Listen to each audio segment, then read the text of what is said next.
ठीक है। तो अब मैं जैसे ही इस पे क्लिक करता हूँ तो ये देखिए इसका डोर अपने आप खुल गया, जैसे कि ये डोर खुल गया, ठीक है।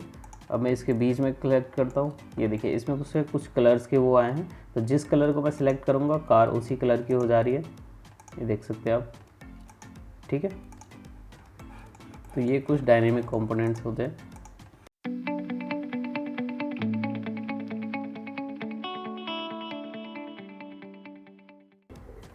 हेलो गाइस, मैं अविनाश और आज मैं फिर से एक बार स्वागत करता हूं अपने यूट्यूब चैनल स्केचअप हिंदी पे।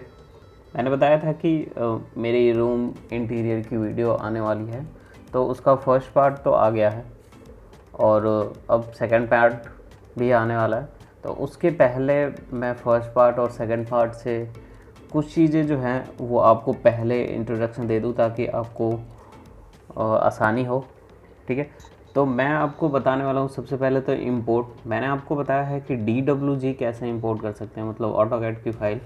उसी तरीके से फ़ाइल अगर कुछ भी इंपोर्ट करना हो तो आप इंपोर्ट कर सकते हैं। जैसे कि इंपोर्ट में जब आएंगे तो आप देखेंगे कि यहाँ DWG अभी है सिलेक्टेड, लेकिन उसके साथ कई और चीज़ें हैं, जैसे स्केचअप फाइल है, 3ds कोई फाइल है, कोरल की फ़ाइल है, DEM, AutoCAD, IFC file, Google Earth, ऐसे all type supported types, all supported image types, JPG, portrait network, portable network, PNG, ऐसी फ़ोटोशॉप्स की फ़ाइल, ऐसे कई इतनी चीज़ें आप यहाँ इंपोर्ट कर सकते हैं, ठीक है। तो जैसे अगर मुझे इंपोर्ट करनी है, जैसे मैंने अगले वीडियो में देखेंगे कि आप मैंने पहले ही वॉलपेपर ला के रखा है, ठीक है। तो अगर मैं एक इमेज इंपोर्ट करता हूँ तो आप देखेंगे कि जैसे ही मैं ऑल सपोर्टेड टाइप इमेज करूँगा तो आप देखिए यहाँ पे मेरे डेस्कटॉप पे जो भी इमेज है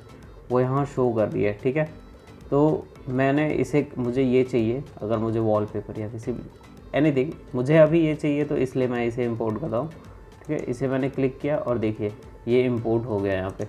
अब आप इसे जिस स्केल में चाहें वैसे रख सकते हैं, ठीक है। ये हो गया। एक तरीका और है, ये तो ऐसे हो गया, जब आप लाएंगे इसे तो ये ब्लॉक के रूप में आएगा। और दूसरा तरीका ये है कि आप मटेरियल पे जाएं और ये जो प्लस बॉक्सेस है क्रिएट मटेरियल, इस पर क्लिक करें और उसके बाद यहाँ क्लिक करें ब्राउज़र मटेरियल फॉर इमेज, और उसके बाद आपके जहाँ भी वो इमेज पड़ी है आप उसे सेलेक्ट कर सकते हैं। जैसे इसी को मैं सिलेक्ट किया और उसके बाद यहाँ ओके कर दिया। देन आप देखिए ये डायरेक्ट मेरे मटेरियल पे है।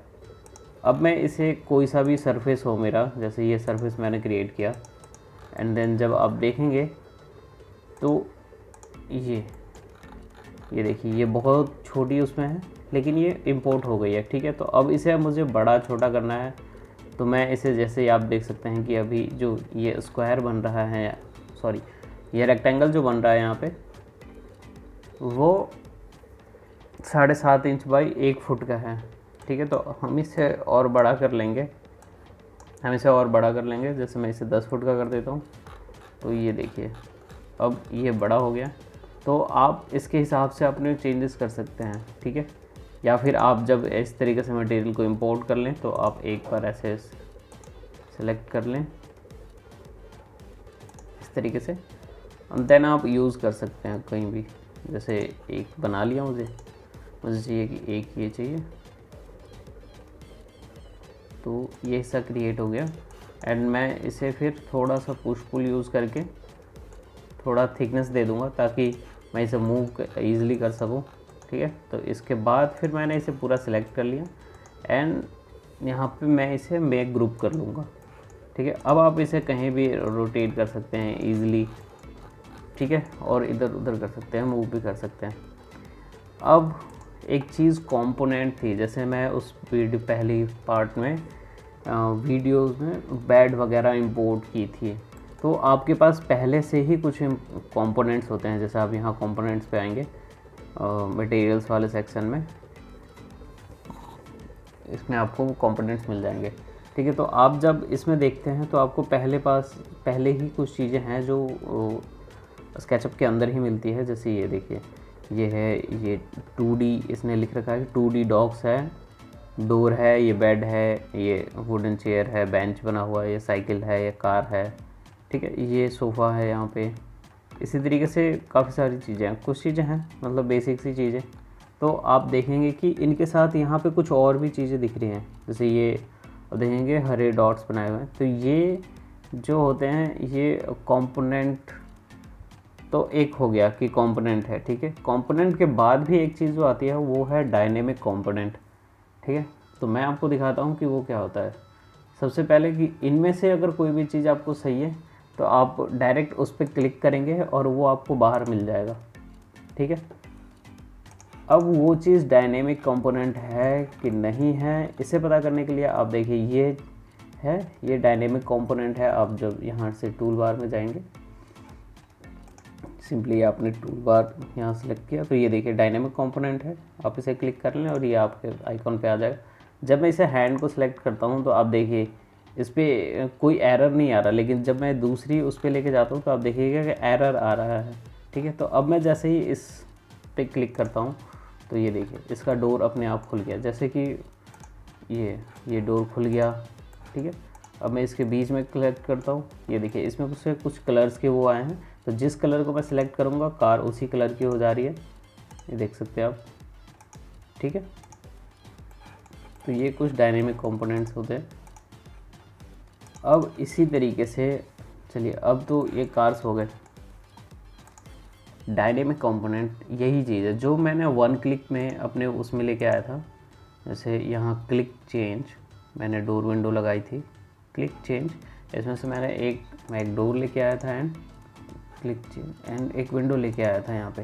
तो ये चीज़ें भी जो हैं वो डायनेमिक कंपोनेंट ही होती हैं, ठीक है, आप देख सकते हैं। तो ये जो है ये आपके नॉर्मल उसमें नहीं होता है कुछ भी, जो एक्सटेंशन में आपको मिलेंगे। जैसे क्लिक चेंज है, ये मैंने बाहर से एक्सटेंशन डाउनलोड किया है, ये आपको फ्री में अवेलेबल है, तो आप इसे फ्री में अपने पीसी में या अपने सॉफ्टवेयर के अंदर इंस्टॉल कर सकते हैं, ठीक है। तो इसमें कंपोनेंट एक्सटेंशन में काफ़ी सारी चीज़ें हैं क्लिक चेंज में, जैसे ग्रिप है, टैप्स है, इलेक्ट्रिकल हॉब्स है, कैबिनेट है, ये कुछ चीज़ें हैं। जैसे ये फ्रूट्स का बॉल हो गया, ये देखिए फ्रूट बॉल भी है यहाँ पे, फ्लावर फ्रूट, ये देखिए। तो अब इनमें क्या है कि ये तो है, ठीक है। जैसे ही डायनेमिक कंपोनेंट से मैं इस पर क्लिक करता हूँ, ये देखिए ये एक ही चीज़ में आपको कई सारे वो मिल जाते हैं। फ्रूट बॉल को जब मैं चेंज करता हूँ तो आपको देखिए कई तरीके के फ्रूट बॉल्स अलग अलग मिल जाते हैं, ठीक है। अब चीज़ें पहले से बेड, मुझे ये जैसे कि ये बेड है, तो अब मैं बेड ले आया, मुझे ये बेड नहीं पसंद, जी। अगर मुझे ये बेड नहीं पसंद तो मैं क्या करूं, तो अब आप अपने पीसी में इंटरनेट कनेक्ट कर लें और जैसे ही ये आप देखेंगे यहाँ सर्च करने का ऑप्शन है, आप यहाँ डालें बेड और एंटर करें, तो यहाँ देखिए ये प्रोसेसिंग होगी। अब ये देखिए, ठीक है, आपके इंटरनेट स्पीड पे ये वर्क करता है कितनी जल्दी है, ठीक है। तो आप यहाँ देखेंगे कि कुछ बेड्स आए हैं और यहाँ ये आपका रिजल्ट शो करेगा कि जैसे आपको 12 शो कर रहे हैं यहाँ पे, और आगे आपको 35,894 रिजल्ट्स और हैं इसके अंदर, ठीक है। तो अगर आपको उस पेज पे नहीं पसंद आता है तो आप नेक्स्ट पेज पे जा सकते हैं, ठीक है। उसके बाद सिंपल, अगर मान लीजिए कि मुझे ये बेड पसंद आता है, ठीक है, तो मैं इस पर क्लिक करूँगा और अब देखिए ये धीरे धीरे डाउनलोडिंग होगी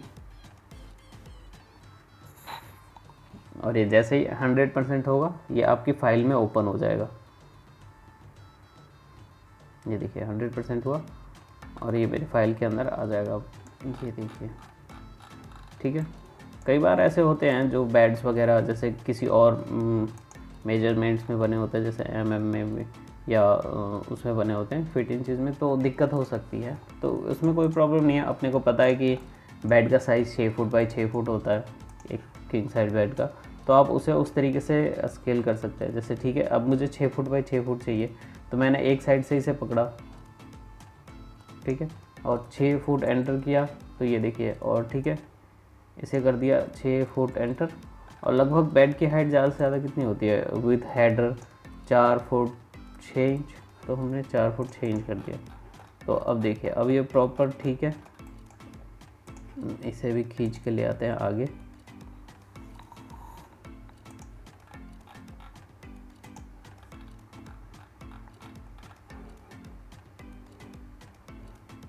चलिए इस बेड के पास रखते हैं। ठीक है, ये देखिए अब ठीक है, कोई प्रॉब्लम नहीं है। उसी तरीके से आप कुछ भी, जैसे अब मैं उसमें पहले ही कुछ चीज़ें लेके आया हूँ, जैसे टीवी यूनिट और कंप्यूटर वगैरह। तो अब मैं यहाँ पे टीवी यूनिट लिखता हूँ, यूनिट। ठीक है, तो अब यहाँ पे टीवी यूनिट शो करेगा। ये देखिए अब यहाँ पे बहुत सारे टीवी यूनिट है। ठीक है, तो मुझे जो पसंद आता है मैं उसे डाउनलोड कर लूँगा। जैसे इसके अंदर भी देखिए,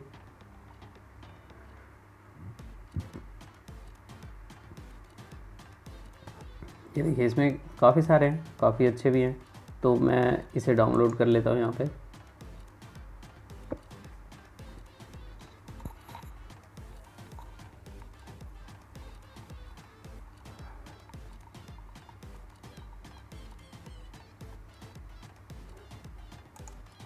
ये देखिए ये आ गया है यहाँ पे। ठीक है, तो बेसिकली आपके पास अच्छा खासा बना हुआ एक टीवी यूनिट आ गया है। आप शोकेस कर सकते हैं, इसे कहीं लगा सकते हैं अपने रूम में या कहीं पे भी। अगर आपको कुछ चेंजेस करने हैं तो आप चेंजेस कर सकते हैं, उसमें कोई बड़ी प्रॉब्लम नहीं। ठीक है, तो ये चीज़ें हो गई। अब एक चीज़, जैसे अभी आपने देखा कि बेड मैंने जैसे ही छोटा किया मैं बहुत दूर आ गया था। तो उसके लिए आप क्या कर सकते हैं कि जैसे अगर आप कोई छोटी चीज़ पे काम कर रहे हैं, जैसे यहाँ, तो आप, मैंने देखा जब मैं फर्स्ट पार्ट बना रहा था, आपने उसमें देखा कि मैंने व्यू स्क्रीन ऐड स्क्रीन किया था। तो आप जैसे ही यहाँ व्यू पे जाएंगे और नीचे है एनिमेशन एंड वहाँ करेंगे ऐड स्क्रीन। ठीक है, तो ऐड स्क्रीन करने के बाद क्रिएट स्क्रीन करिए, तो आपके डिस्प्ले पे ऊपर सीन 1 के नाम से सेव हो जाएगा। तो उसके बाद आप कहीं भी होते हैं, मान लीजिए आप फाइल छोटी बड़ी इधर उधर कहीं भी, जैसे मैं अभी इतनी दूर आ गया हूँ। ठीक है, तो नॉर्मली सीन 1 पे जैसे ही मैं क्लिक करूँगा और डिस्प्ले अपने आप घूम के उसी जगह पे ले आएगा मुझे जहाँ पे मैंने डिस्प्ले पे सेव किया था सीन 1। ठीक है, अब एक चीज़, जैसे कि अब मैंने कोई चीज़ बना ली, मान लीजिए यही टीवी यूनिट मैंने बना लिया। अब मुझे किसी को दिखाना है, तो अब मैं कैसे भेजूँ? उसके पास ये सॉफ्टवेयर तो नहीं होगा। ठीक है, अगर होगा तो हम पूरी फाइल भेज सकते हैं, नहीं तो हम क्या कर सकते हैं, नॉर्मली फाइल और उसके बाद एक्सपोर्ट करेंगे। एक्सपोर्ट करने के बाद 2D ग्राफिक्स पे जाएंगे हम। ठीक है, और देन आप देखेंगे कि नीचे JPG आ रहा है। आपको JPG फॉर्मेट में चाहिए तो JPG में ले लीजिए, फिर PNG में चाहिए PNG में। आपको DWG और DXF में भी फाइल एक्सपोर्ट करने का ऑप्शन मिलता है, या PDF में भी। ठीक है, मैं अभी JPG में ही करता हूँ, अगर किसी को व्हाट्सअप करना है तो जैसे। ठीक है, तो मैं यही नाम रखता हूँ और नंबर 1 दे देता हूँ डेस्कटॉप पे। अब उसके बाद आपको ध्यान देना है, ऑप्शन पे आना है और आपका देखना है कि ये जो इमेज का साइज़ है आपके में शायद मे बी 1300 कुछ हो, या हो सकता है थोड़ा ज़्यादा हो, 1900 हो, जो भी आपके डिस्प्ले के रेजोल्यूशन पे है। मैंने अभी यहाँ पे यूट्यूब बढ़ा, जैसे आप यहाँ पे पहले से ही क्लिक होगा, जैसे देखिए मैंने क्लिक किया, ये अपने फिक्स उस पर आ गया है। तो आप इसे यहाँ से अनक्लिक करेंगे एंड देन उसके बाद आप यहाँ पे कोई भी वो सेट कर सकते हैं। ठीक है, जैसे मैंने 5200 पिक्सल्स कर दिए। अब आप जब इसे ओके करेंगे और यहाँ एक्सपोर्ट करेंगे, ठीक है, तो अब आप पाएंगे कि ये देखिए डेस्कटॉप पे अनटाइटल 1 के नाम से एक इमेज है जिसकी क्वालिटी ये है। ठीक है, लेकिन अगर मैं उसी क्वालिटी में रखता हूँ, जैसे स्केचअप फाइल पे आया और मैंने फिर से एक बार एक्सपोर्ट किया, 2D ग्राफिक्स किया, और इस बार मैं क्या करता हूँ कि इसके ऑप्शन में यूज़ टू कर देता हूँ। ठीक है, यूज़ व्यू साइज़ जो भी है इसका ओरिजिनल, और उसे ओके करता हूँ एंड देन एक्सपोर्ट करता हूँ मैं फिर से इसी को। मैंने इस बार नाम चेंज करना पड़ेगा, नो, एंड इसे 2 नाम देते हैं, एक्सपोर्ट। देखिए वो इमेज भी बन गई। अब इन दोनों में ये दूसरी इमेज है,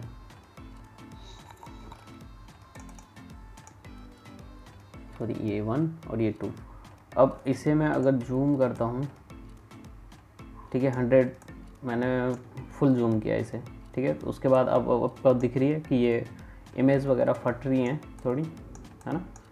लेकिन उसी तरीके से हम दूसरे पे जाएंगे, इसे मैंने चेक कर दिया। अब यहाँ देखेंगे ये अनटाइटल 2 है नाम, ठीक है। अब हम इसके पीछे जाएंगे अनटाइटल 1 पे और इसे जूम करेंगे फुल जूम, और ये देखिए अब इमेज भी बड़ी हो गई है, और इतनी बड़ी होने के बाद भी इमेज फट नहीं रही है, मतलब उतना नहीं फट रहा है, ठीक है। ये देखिए उतने उस टाइम हमें इस तरीके से इमेज दिख रही थी थोड़ी, ठीक है। ये चीज़ होती है, ये आपके ऊपर डिपेंड करता है। मैंने बेसिकली चीज़ें बता दी हैं। जैसे अब ये है, अब बुक्स वगैरह हैं तो आप एक कहीं और भी यूज़ कर सकते हैं, यहाँ से उठा के आप कहीं जहाँ लगाना चाहें वहाँ लगा सकते हैं, ठीक है। इसी तरीके से हर चीज़ आपको यहाँ पे मिल जाएगी, बेसिकली कुछ ना कुछ चीज़ें मिल जाती हैं। बेड है, सोफ़ा है, काउचेस हैं, फ़ैन, टीवी यूनिट वगैरह, ठीक है। तो आई होप कि आज की वीडियो आपको अच्छी लगी होगी। मिलते हैं जल्दी दूसरी वीडियोस पे। आई होप कि आज की वीडियो आपको अच्छी लगी हो। तो मिलते हैं इंटीरियर रूम पार्ट का दूसरे सेक्शन में, ठीक है। Thank you.